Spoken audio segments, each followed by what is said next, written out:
Hello, everyone, and welcome to this week's episode of First Look, Final Word, podcast where we take you along to see a movie with us. I'm Pete. And I'm Trevor. What Pete told you was a lie. Yeah, you stumble over that line this week. Are you just on autopilot and then halfway through the sentence you realize that you're in trouble? That's exactly what it was. It's like, Okay. we're not taking you along anywhere. I mean, we're taking them along to my basement, I guess. Yeah, if you were listening to this, I am in Pete's basement. Send help. So we did have plans to see one of the nominees for Best Picture. Won't tell you which one, but we are caught in Storm of the Century here, so we're not going anywhere. Everyone in this part of the world is getting hit pretty bad. So yeah, we've decided to just do a streaming episode this week. We've done it before. It works out all right. Yeah, probably like, I don't know, 5% of our episodes are like that. It's just less likely that we're going to get run off the road, which is nice. So yeah, I guess we skipped right by the synopsis for this week's episode. Yeah, sorry, I don't even have it pulled out, so talk about the snow a little bit more. Yeah, so there's lots of snow in there. Well, and the nominations for all the Oscar movies came out, so we got plenty to talk about this week. We definitely talk about that. Yes. All right, well, today, the main feature we're talking about is Sentimental Value. Sisters Nora and Agnes reunite with their estranged father, the charismatic Gustav, a once renowned director who offers stage actress Nora a role in what he hopes will be his comeback film. When Nora turns it down, she soon discovers he has given her part to an eager young Hollywood star. I hope that's not a spoiler. It is in the synopsis, but that seems like quite a plot twist. Isn't that like one of the Fannings? Isn't she the up and coming? Did she get nominated? Let me see. Fanning? Yeah. Well, we're going to go through it. Yes, Elle Fanning is in here. You know what? I kind of skipped. I feel like she may have gotten nominated for supporting actress. Okay, well let's do it because should we jump right into it? Well, Oscar noms just came out, so it's good for us to kind of tackle this here. Yeah, because neither of us have looked that hard into it. Well, I've been looking at Best Picture a lot, especially because we're building out. Yeah, that's our main focus, right? For the next 8 weeks or so, we're going to be covering at least one Oscar film. Sometimes as the feature, like right here, we have a plan for a couple more of these, but at least always we're going to be covering one as like our, I don't know, call it like an intro piece or whatever. Yeah. We're kind of giving a quick review, and then we're going to touch over all 10. Yeah, which I think this might be one of the years where I've seen most of them. I think there's only 3 or 4 that I haven't seen. Which is honestly pretty good going for me. We've been pretty good on top of it, and you've been good with watching stuff at home too. Like good guessing. Right. Yeah. So Stellan and Elle Fanning are both nominated for supporting for this movie. Okay. Yeah, and Renate Reinsve. Yeah, I'll let you pronounce that one. I'm probably butchering it. She's also nominated for Best Actress. So a lot of good acting in this one. I'm expecting. So this is a director, Joachim Trier. Good effort. I think I'm probably at least in the ballpark. Sure. I hit a single. It's Norwegian, right? Is that right? Yes. So I saw he and let me see what her name is again. Renate Reinsve. They did the last movie together as well. At least that's the only other one I've seen. Have you seen it? The Worst Person in the World. Yeah, it was like making a big splash a few years ago. Oh, yeah. I don't think I saw that one. In Norwegian, so maybe you didn't. Oh yeah, because I hate Norwegian cinema. Yeah, it's widely established. Not really. That was a joke. I think I'd have to look at. I don't have these notes on my phone. It's on my desktop, but I think I had it as like my number 3 movie of that year. That was 2021. Okay. Yeah, Trevor. Or maybe it's 2022. Trevor keeps all his notes from his every year, his top 10 movies. I'm not as diligent as that. I don't think I can tell you 10 movies that came out last year. What would you think about your top 10 list from last year? Would you think it's already changed? I don't even remember it, if I'm being honest. You see, well, I know Deadpool versus Wolverine was on there. I banged that up there, yeah. No, you stand by it? Yeah. That movie. Dune obviously was on your list. Yeah, that's right. That was a good one. And then I think you had a couple blockbusters in there. Yeah, I probably did. I like a good blockbuster. Well, that's why the fans love you. Yeah. Oh, yeah. That's why I'm number 1. Oh, shit. I'm number 2, but like it's good to just be in the running, I Right. guess. So we want to, Yeah, so should we do a quick run through of the best picture noms then? Yeah. So last week we already covered one battle after another, which will win best Likely. picture, best director.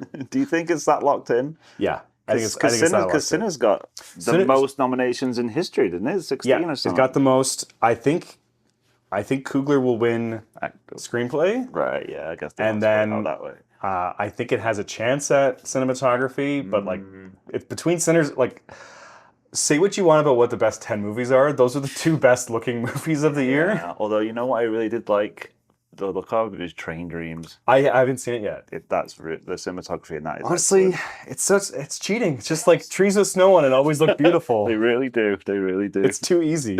Just shoot in the wilderness. I thought Begonia looked quite good. Yeah, as well. I mean, there's a lot of good-looking movies this year. So that's on there too. What movie I didn't really think looks good? People are pretty split on is Frankenstein. Yeah, I still haven't seen that. I know you've seen it, but yeah, I know you're not a fan. But well, I don't. Well, not put words. I don't want to prejudice our listeners here. All the Guillermo fans are going to be coming after you. Yeah.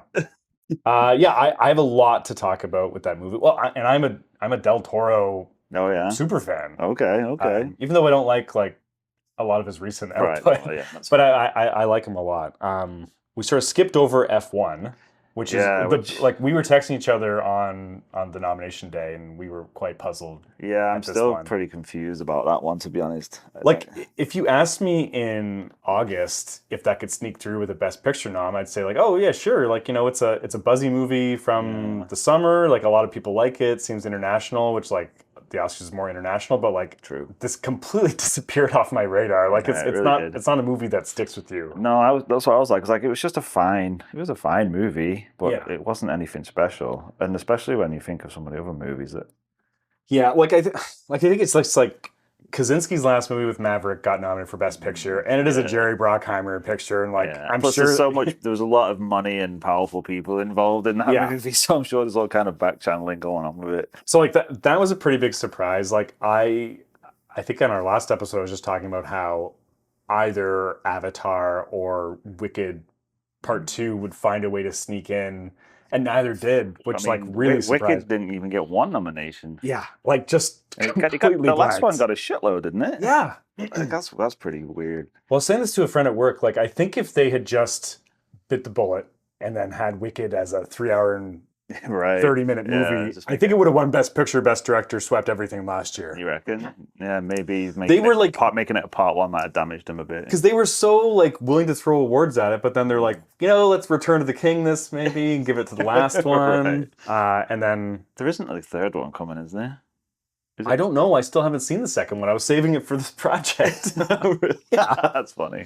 So now I have to watch it at home. The thing is, my daughter went to see it with my wife and a few friends. Oh, okay, right. And did they like it? She loves it. Like she loved the first one. I felt like the second one people were just a bit meh about. There was a lot of meh chatter. I think the press tour that they didn't really help them. It was just a bit of a pantomime. But like this is what I heard was always the issue with the show, in that like the first half is so stacked with a great plot. There's no classic songs in the second half, right?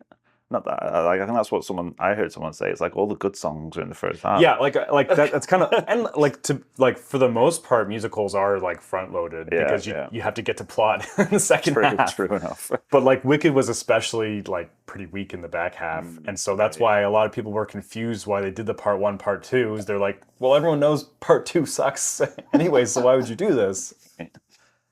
So yeah, surprise F1's gonna get in there. Well, surprised it did get in there. Yeah. I'm like, did it get any other nominations? It got some technical, like it got editing. I know for sure it's like another major one. Okay, yeah, can see that. Certainly not gonna be nominated for screenplay. I don't think. Why not? It's a totally original movie. You see, I should just control F1. Okay, so it's for sound. It's got sound, which is not surprising. Yeah, I guess that's fair. No acting. Not cinematography. Not costume design. That'd be hilarious. Eh? Oh, those jumpsuits with fire. Yeah, so it got editing, visual effects, and sound. Not surprising. Okay. And yeah, Sinners seem to just get nominated for every category. Do they normally have an Oscar for best casting, or That's is brand that new. Yeah, so I that's saw brand that new. and I was like, best casting. I never even heard of that. Yeah, so I think that's new. Is that the new one this year? Because there might be some new ones at the technical awards that they might have added. Oh yeah, okay. But yeah, casting makes a lot of sense. I haven't even looked at the nominees for that one. I mean, I feel like okay, one battle after another. Hamnet, Marty Supreme, One Battle After. It's so funny though, like best casting, like, hey, who wants to work with Paul Thomas Anderson? Oh, everybody? Okay, Yeah, great. It's like you stack your whole cast. Yeah. It's like fair enough. Now, that being said, Chase Infinity was a great discovery, that sort of thing. And then obviously all of the cast got nominated for acting awards, so they have to be doing something right. True. Apart from Chase Infinity did not, right? What's that? Chase Infinity did not get nominated. Jason Finney? Chase Infinity, you just say. Oh, Chase Infinity. Oh my gosh, this is an instant where like your accent was just like temporarily too much to overcome. Jason Infinity. I thought you said Jason Finney. I'm like, is that like Albert Finney's son? Jason Finney, right? The classic actor. Yeah, Chase Infinity did not get nominated, which I actually think is kind of a rob because and then they did nominate Kate Hudson. No shade on Kate Hudson, but that movie did not look like it was something I'd be interested in seeing. No, it might have been an instance where they're thinking One Battle After Another is getting too much. Like let's spread the wealth a little bit, and then it's her first performance, so maybe they'll be reluctant. But yes, usually they're pretty kind to. It's like you said, female actors, especially like in such a stacked cast. Like she was like really a standout in that. Well, yeah, like the the entire arc of the movie does not work without that performance. Right, exactly. Like her with Penn and her with Leo are both like incredible. Exactly. Anyways, and her with Regina Hall. Regina Hall did not get nominated, right? I don't believe so. No. Okay. Should we go through? Did we go through the categories last time we did this? I think I remember once we did we went through every category and picked who we thought we were going to win. Maybe let's save that for closer to. Save that when we do our predictions. Yeah. And then, so we already said Frankenstein, and then Hamnet. Yeah, I've not seen that still. No, me neither. So I was purposely avoiding this movie. Oh, really? For what reason? Let me see if it's in the synopsis of the of the actual movie. Yeah. So I think it might be in the description, which I think will be safe to read. Something that's okay. So here, it's scaring you. The powerful story of love and loss that inspired the creation of Shakespeare's timeless masterpiece, Hamlet. Right. So, like the theory behind this movie is that the death of Shakespeare's son inspired him to write Hamlet, and so right. I'm so it's just expecting the movie is about like a father losing his son, which seems a little heavy for me. Yeah, I didn't know that, and now I feel the same way. Yeah. So because of this project, I get to subject myself to that, so that's great.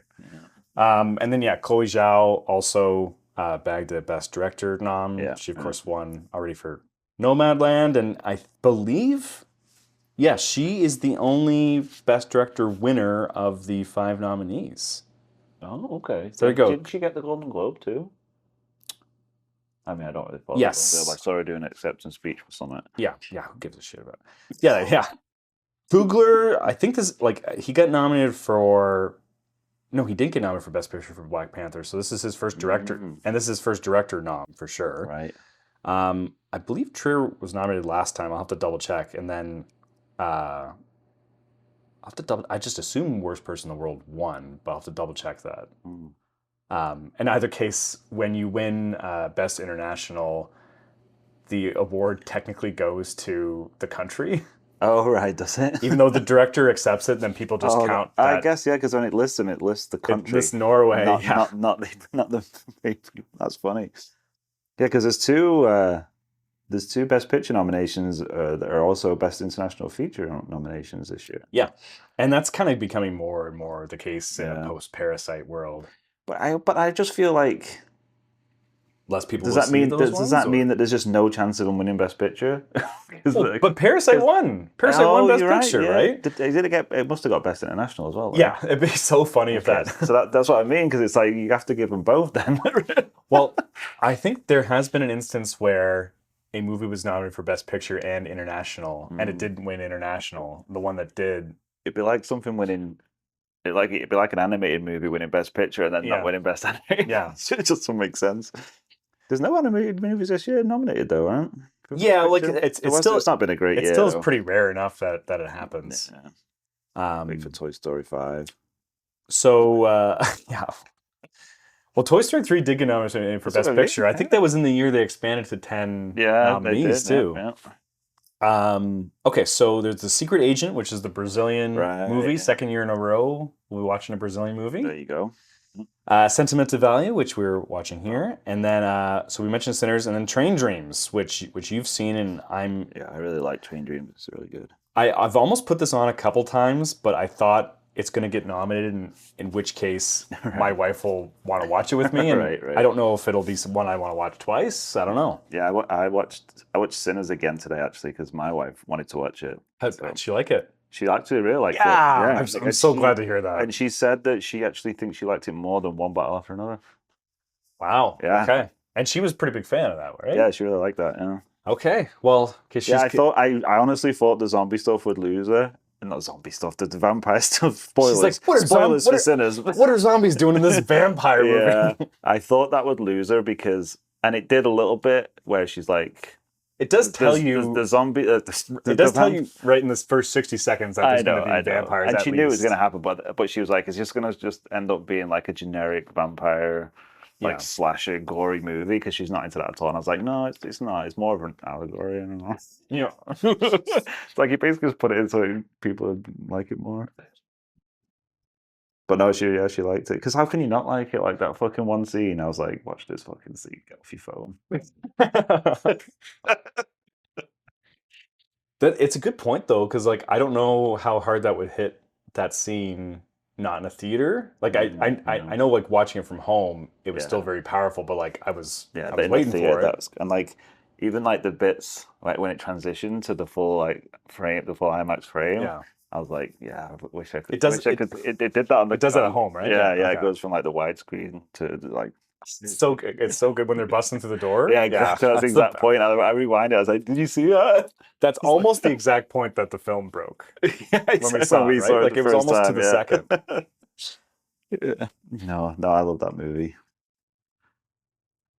Anyway, so that's all of them, right? All 10 movies. That's all 10. I won't ask you your favorite yet. We'll wait. We'll keep that in our back pocket, I think. Okay. Who? Maybe are you rooting for anybody in this year?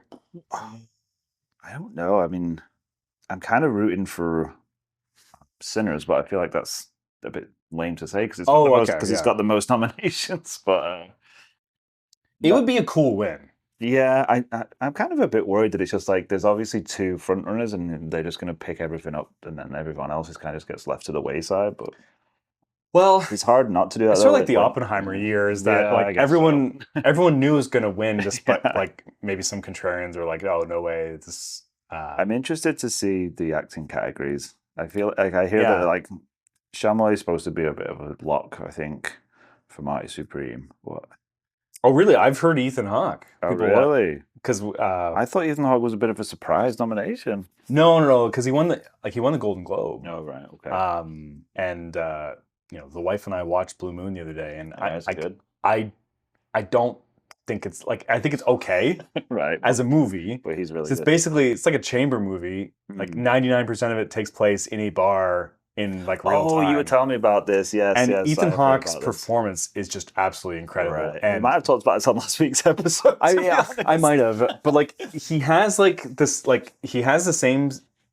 There's like 4 other main characters, and he has like 3 different conversations with each 4 of them, and they're all like very similar with one another. Right. So I kind of got worn down a little bit, and like I don't know the Broadway world, like especially 1940s Broadway. Like how dare you? So like I did like the movie mostly just driven by his performance. It's worth watching it for that. Well, I at mean, the very least, but it shows that it's the only thing it's nominated for. yeah, I haven't seen Secret Agent yet, No, but like I think I'll be rooting for Ethan Hawke to win, right? even though like I don't know if this is my favorite performance out of here. Like so far, I think I like Jordan's performance, and I'd love I'm for him very to- I'd love for him relieved to that he win. got a Yeah, nomination me for it too. because he Me fucking too. deserved it, He man. really did. I don't think they'll give it to him though.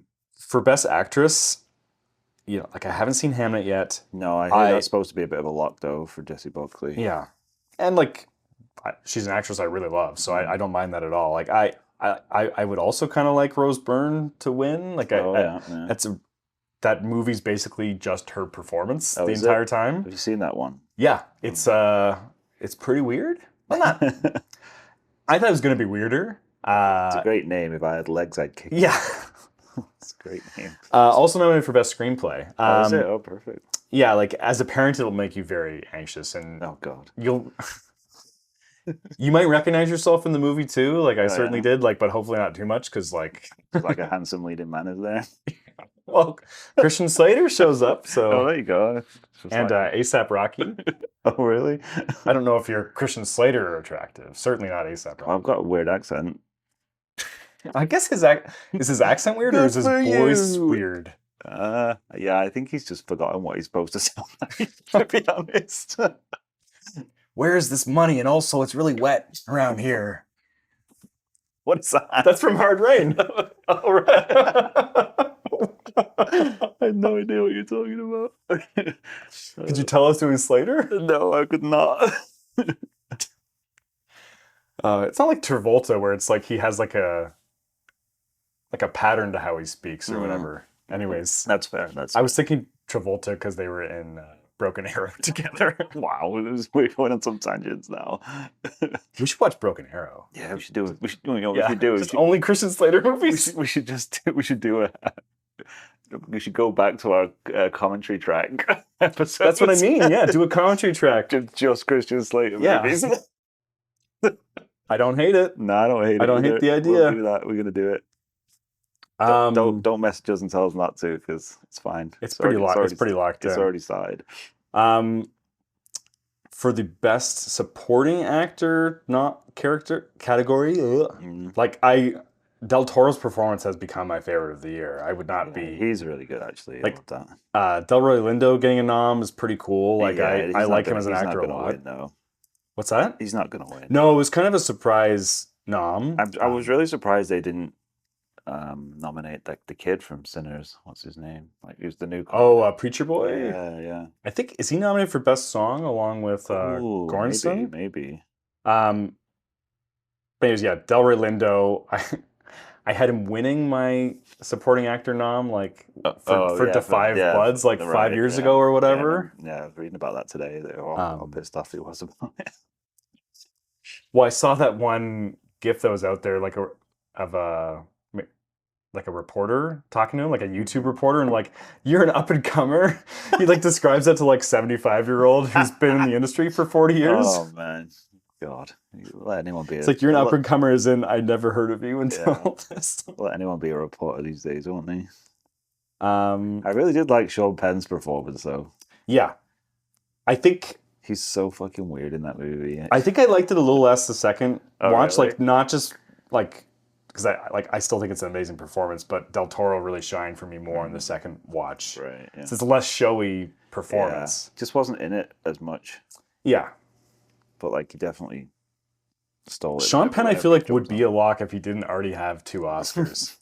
Well, I guess there is that. Del Toro has 1, right? True. I think who else would they give it to? Skarsgård doesn't have 1. And for this movie, I'll have to judge for myself. Yeah, I do like Stellan Skarsgård. He's the best. He is really good. He washed himself off after, out of that oil bath, and then he put a great performance in here, supposedly.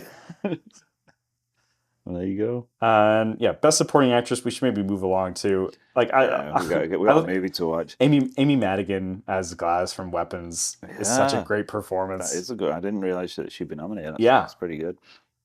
That was a good movie. I think that got a lot of love, though, has it?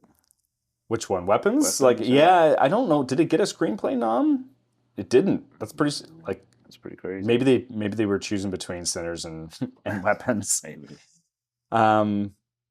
Only so many horror screenplays they can accept. Yeah, and then Tiana Taylor I really like too. Like it's a short performance, but it's really good. It's really good. And then a few of these, like I haven't seen Sentimental Value yet, right? So I can judge these two. No, this one is there's a lot of categories it's nominated in those, so pretty excited to watch. I say if you like this one, definitely watch Worst Person in the World because it's a really great movie. Like I guess it's a rom-com, but not really. Yeah, I think Wikipedia describes it as a rom-com drama, which I guess is true. Like a drama, a romantic dramedy. Yeah. But no, I'm excited and excited to watch this. This is our first Norwegian movie. I think so. On the pod. Well, there you go. Okay. I'm sure we'll love it. Okay. Wish us luck, everybody. Yeah, let's stick it on. All right. Don't go anywhere, guys.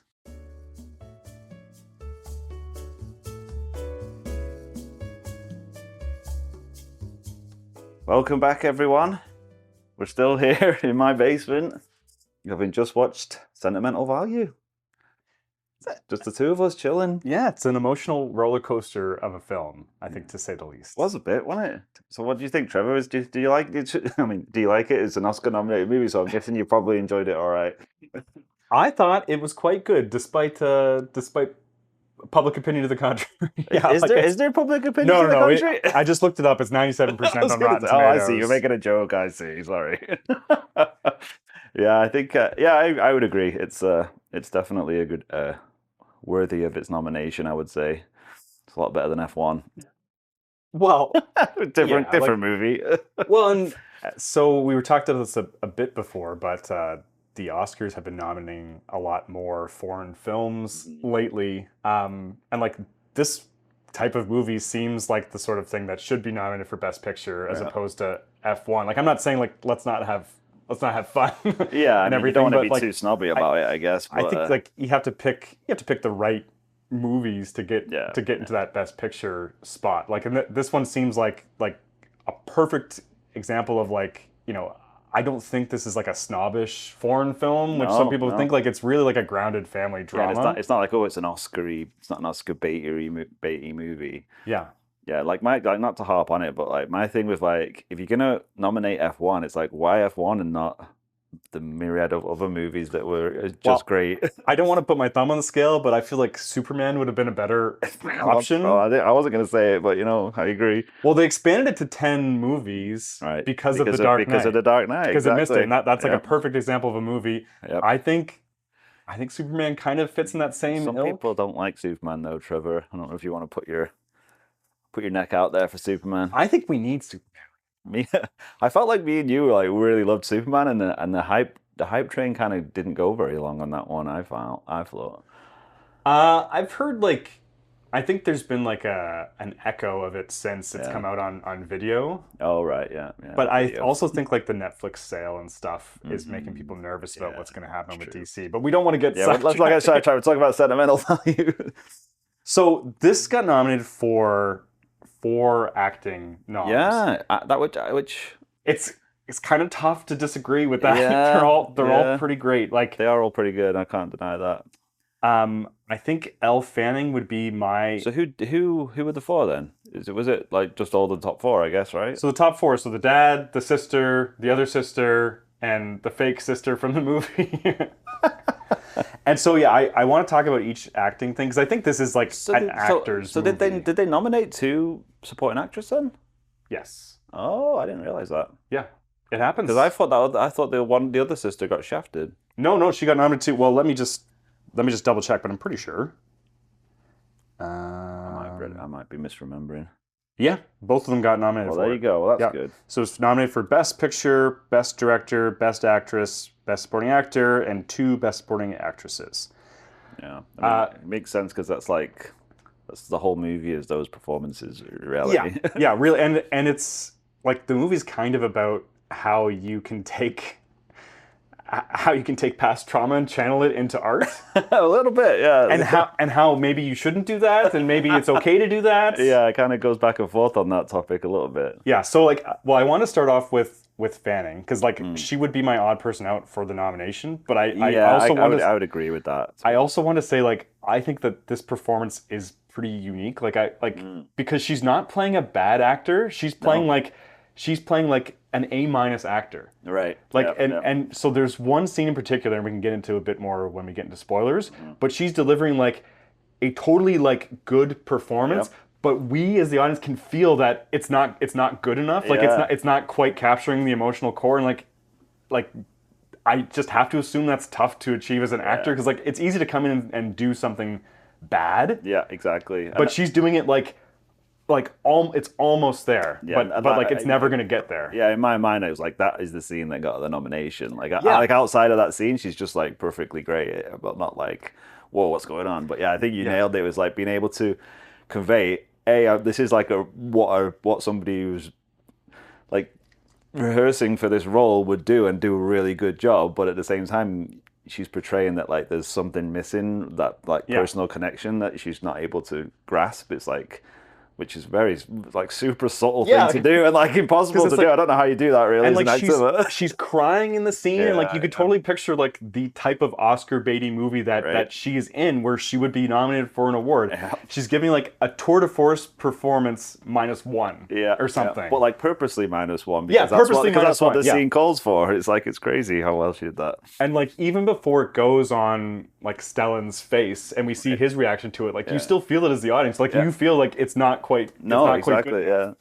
It's one of those like unknown things that like, you can't really explain it. It's just something that like really great actors can do, and like, you just like there's nothing you can point at to go, oh, she did that's why it worked. It's just a really great example of really good acting. So I know we said that I was the odd one out, and we just praised her for 5 minutes. So that tells you how good the other performances are.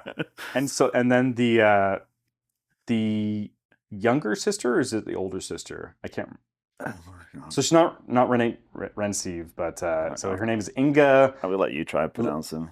Lilleaas. That's as close as I'm gonna get.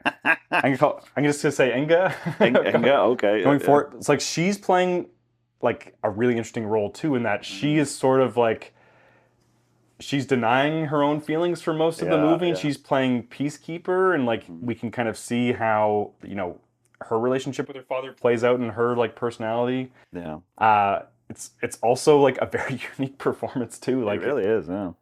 I hadn't seen her in anything else. No, like we talked about. She's someone that I seen did. Even in his other movies, I don't know if she's ever cropped up. But yeah, so like it says this is her big break right here. She was great though. Like I love the way in this movie it's like it's dealing with like family trauma and how that affects different people and how different people deal with it. And like the two sisters have obviously like had very different ways of dealing with that trauma and like trying to live their lives and the way it kind of, but then it like how you could, how like they come back together and just like having people to care about like is a way to deal with that trauma. It's just a really nice way of doing it. Yeah, no, for sure. And like I don't know if there's like a birth order thing going on there. Yeah, I was trying to figure that out. Oh yeah, no, I thought that maybe the older daughter was. Because the one who's more well-adjusted, she's the younger sister, because she said she was felt too young or something. I don't know. Well, she felt that the older sister was there for her, right? So she had someone, like whereas like her oldest sister didn't have anybody. So that's why her life's a bit of a mess. Yeah. And then the Stellan character too, like oh man, he like. There's so many ways to have played this like completely over the top and like flamboyant and charismatic, and like it's just like a few shades like dulled from that. So you can kind of see that character and the sadness at the same time. Yeah, that was a really difficult one to do and be like something that like to make his character sympathetic. I think is very difficult. Yeah, because he seems like a selfish asshole who basically just goes about doing whatever he wants. Which he kind of is, but then you kind of learn as like why that is, and like is it necessarily? I mean, it is a bad thing, but I mean, like everyone's dealing with things in their own way, right? So you kind of by the end of it, I didn't hate him, and I feel like I should have hated him, but I feel like that's kind of the same journey. Well, I guess that we're not going into spoilers, but it's kind of a journey you go through in the movie. It's like this guy should be a I can't say the word. Reprehensible. Thank you, Trevor. Reprehensible character, but I think he just like you say, same sort of thing. Just like the subtle things he brought to that role. It wasn't like caricature. It wasn't overblown. I just thought it did a great job to make you kind of actually understand kind of a little bit as to why maybe he makes certain decisions, and also feel sorry for him quite a bit. No, yeah, well, like this is sort of like a movie about people who should be in therapy.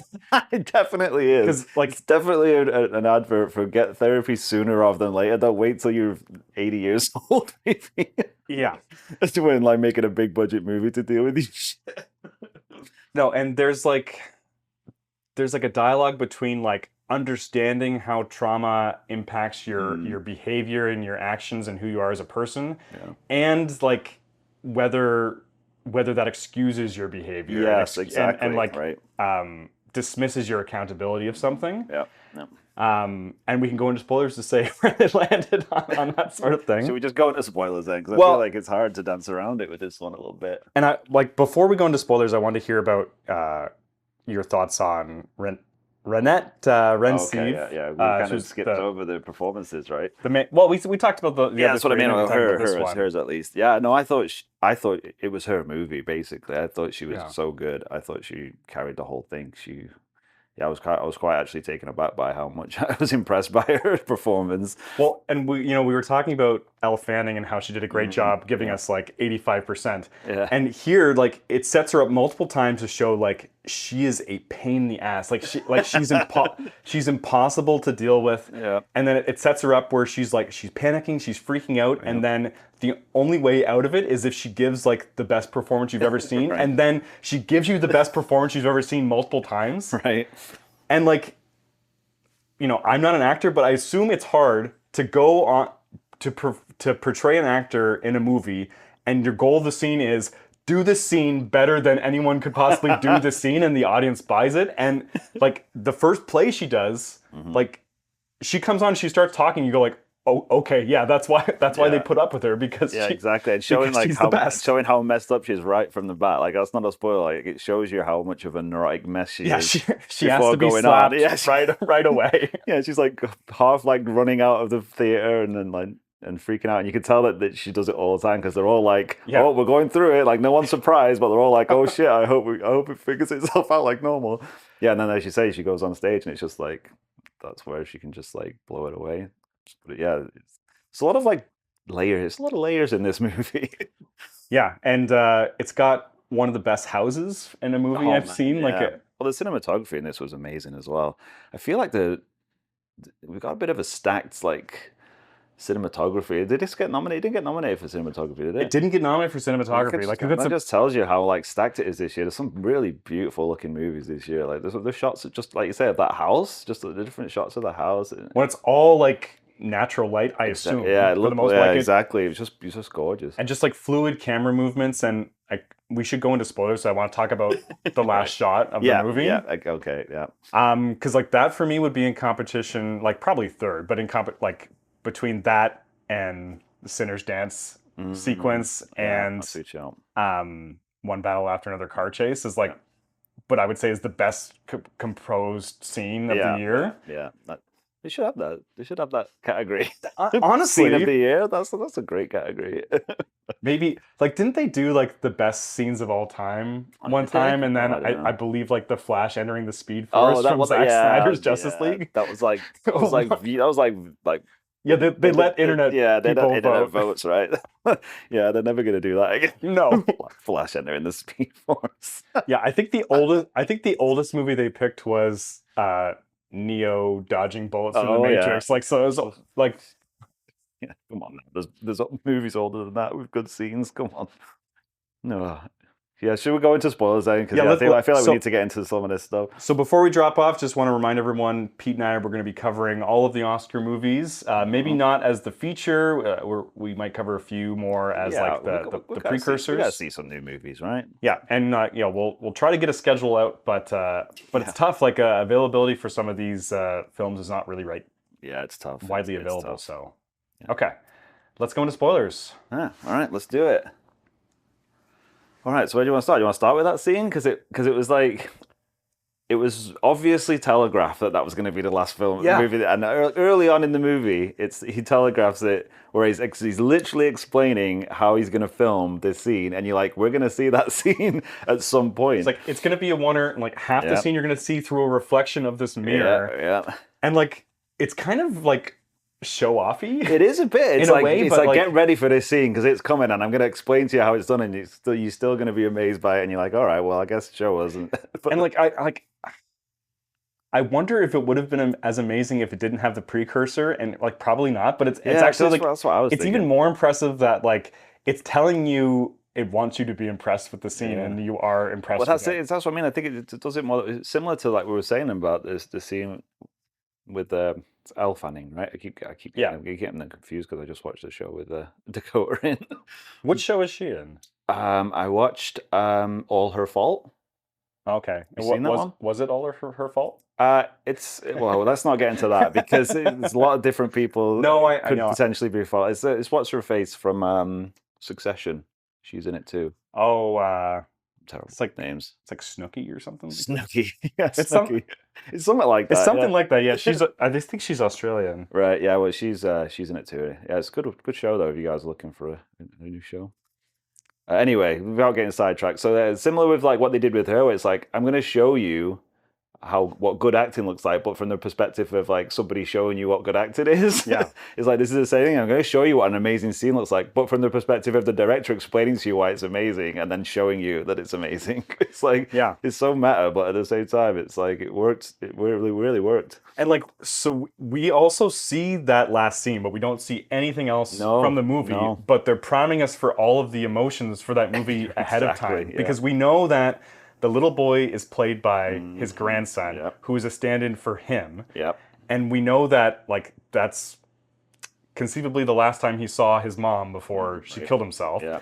And we know that like they said multiple times that it's about his mom, but it's also not about his mom. Yep. So we know that the story is also working as like he's struggling with his past trauma, and he knows that he's passed that down to his daughter. So it's capturing his mom, but it's also like a warning sign to his own daughter to not go down that path. Yeah. So like there's layers upon layers going on in that it's scene. so weird because like that's quite odd, right? Like if you're worried that your daughter is going down the same path as your mother who killed herself, and your plan is to like make her act it out so she doesn't have to do it in reality, that's a pretty weird thing to try and do. Pretty bold. Pete and I were both laughing when he first brought the script to the restaurant, and he's like, "Yeah, I want you to play my mom who kills herself." It's like perfect. How am I supposed to? It's perfect for you. But then, like as the movie goes on, you realize like he actually does have good intentions. Basically, him like reaching out, trying to help. Like we as a family have not really addressed these issues, and like this is the only way I know how to do it. Yeah, like we can channel like the damaged people we are into like some great art and kind of confront this, maybe repair a relationship as it goes along. Yeah, I think that's why it worked so well when she said no, and then his reaction was kind of like he doesn't know how to deal with that, so he was kind of like petulant, like, "Oh, I'll just go and hire this American actress." Yeah, well, and he never even seemed like he fully convinced himself that that's what he wanted to do. It's just that's a good read, because I was struggling with that a little bit, because I was expecting at least like another reach out or something, because it goes pretty quickly, like at least from the perspective of Nora, that like they have that meeting, and then like a month later she finds out like he's got this deal with Netflix and he's working with Elle Fanning. Well, I think a bit of it is like I don't even really fully think that he knows what he's doing. Like I don't think he knows really on the surface level that he's written this and he's offering it to her because he's trying to help her or deal with trauma. I think like that's just like coming from a lower level that he's like not really knowing how to deal with. I think that's a really good read, because like he is sort of acting out of compulsion, but then as he's making these compromises, he realizes like it's not really going to scratch the itch that he feels like he has. Like, oh, this is actually something's not right here, because it's like deep down he knows that like this is not what this is not what the movie is for or about. Some shots taken at Netflix in this movie too, like quite a few, right? I was surprised. Like, he didn't quite realize that like, oh, this isn't going to go into theaters, and now it's in American, or sorry, now it's in English. What did I just do? Oh, come on, Trevor. Now it's just in English instead of Norwegian. Like, is this right? And like, I have this person who like, I wrote this role for my daughter. She doesn't want to do it, so I'm going to get like a good A-list actor to go do this sort of thing. Right. And it's just not working. I'm not going to go with my usual cinematographer because I think I still don't quite understand that decision. Yeah, well, I think he just saw that he was old and couldn't get about and was just like. But like, it goes back to like him just being selfish, I guess, and being like, "Oh, this guy can't do the job anymore." Yeah, but I think I think it's him doubting his own instincts there because it's been so long since he made a movie. Yeah, that's true. Like, is he really going to work with a cinematographer that he's never worked with before, that doesn't understand his visual language and doesn't understand what he's going for? And I really like that we saw that guy at the end because I felt really bad. That was a really nice touch where it's like, oh, he actually fucking go for his shit and actually got the guy back in. And the movie doesn't say this explicitly, but it's my understanding that when Elle Fanning dropped out, like the financing dropped out too, right? And so that's why they sold the house to, and then he self-financed the movie. Oh, that's why they're on a soundstage at the end. Yeah, right? So that's what I'm taking it as. Oh, yeah. And like it also kind of works with like the themes of letting go of the past to move forward a little bit because they're hanging on to this house like it's a person. Yeah, they definitely are. But it is fucking tragic what happened to that house when they remodeled it. It shows the remodel at the end. It's like those TV shows where they do the remodel and it's like, look how impressive this is. Like, you freaking ruined it. We took this Victorian home and made it look like every other house. Yeah. Oh, it's so horrible at the end. It's such a beautiful, unique house with so much character and it just stripped it all away. Yeah, like it really is so annoying when people say like the house is like a character in this movie, but it really is a character. It's a bit douchey, isn't it? Yeah, it really is a character in this. Yeah, it is. It's straight from the start as well. It's like it kicks off with a great opening. Like it's like establishing shots of this house, and you just like, oh, and then like most of the movie is like I don't know about most, but a lot of the movie is in that house as well, which is interesting. There's one of those other things where it's so late. It's like, oh yeah, we're gonna shoot in the house, and like. I really wonder if like how much of this was like personal to him because it feels like it's like on that meta level of like he made this because to help deal with trauma in his life with his family. I should look into that. Yeah, but he was also like was he waiting for his wife to die so then he could have the house? to film this in? Right, that is pretty. Well, I don't know. I can't remember now. Is he supposed to have written this? I guess he would have written it before she died, right? Because he's there for the funeral and he already had the script ready to go. Yeah, maybe it's something he'd been tinkering for a while, but maybe. If he says it, I didn't quite catch it. Yeah. No, it's it's interesting the timing of it as well. It's like the starts. He just like shows up after many years of being away. Right after the funeral, and they're like, "Oh, he still technically owns the house," and it's like, "Oh, that's a bit like." That's what I mean. Like, he's a bit of a rep. He should be a really horrible character, where it's just like, "Oh no, your mom's dead. I'm going to come in and take this house and like shoot a movie in it and then sell it or whatever." Yeah. But like as you dig deeper and get into all the layers of this movie, it's like it's really so well done. It's like it's such a layered movie. I kind of want to watch it again. It's got so many layers. I'm definitely going to watch with my wife again. Yeah. As we go through our make sure she's seen all the Oscar movies as well. And I just want to call out. Why do I keep putting myself in a corner where I have to say her name? Do it.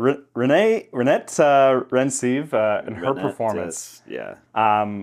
Because the movie really doesn't work without that performance, and just her look into the distance at the end where like it's like sadness but then also like a happiness too, which is like I still don't know how she would have done that. It's funny because like we've said, like the setup they've already done the setup to that scene, so you know exactly what to expect.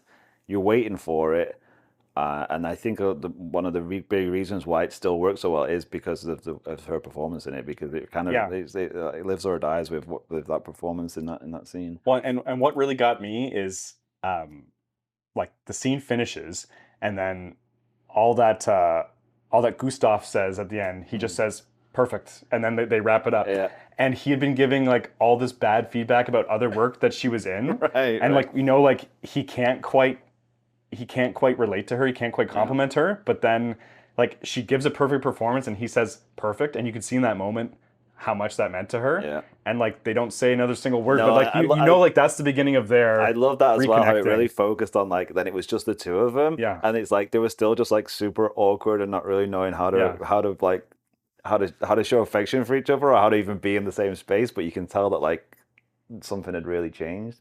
It's really good, a solid end to that movie. Man. It really did stick the landing very well.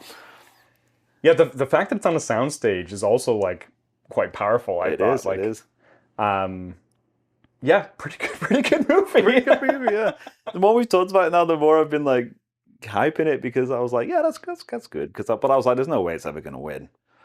But I mean, no, like maybe likely to win best foreign, best international. I assume I didn't list that when it was. Yeah, it definitely did get nominated for that. Both of them did. Both of the foreign movies that got best picture, I'm pretty sure did. It doesn't say this on the Wikipedia page, but it must. Yeah, otherwise, it doesn't make any sense. Well, I guess because it's the country that gets nominated. I guess, but I'm on the films webpage. Oh, okay. I should probably say then. Yeah. I don't know what else to say. Like, other than I hope if anyone was listening to this and hasn't seen the movie, you watch the movie at this point. Don't be scared off by the subtitles. Yeah, would you? Some of it's in English. Some of it's in English for sure. I like how they just sort of like. I love when they do this in movies where it's like, especially with like when Europeans are speaking languages other than English, and then someone who's English shows up, and they're all like, "Yeah, we can speak English. You're fine." Yeah, it's fine.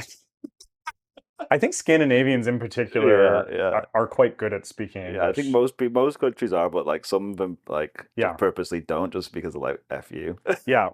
Like ain't no one in France gonna speak English to you. And I wonder like what Stellan Skarsgård's background is because they do make a note to say like he lived in Sweden for most of his life before coming to Norway. That's Swedish, right? Like so I have seen him in a different Norwegian movie before. But all these Norwegians like what kind of accent's that supposed to be?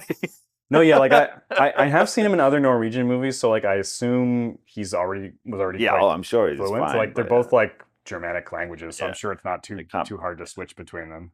I would imagine so, but it was very, very pointed when they made the point that he's like Swedish heritage. Yeah, so that's why he might not be 100% Norwegian here. But I don't know. It wasn't for me and you because we're not going to be able to tell the difference. No.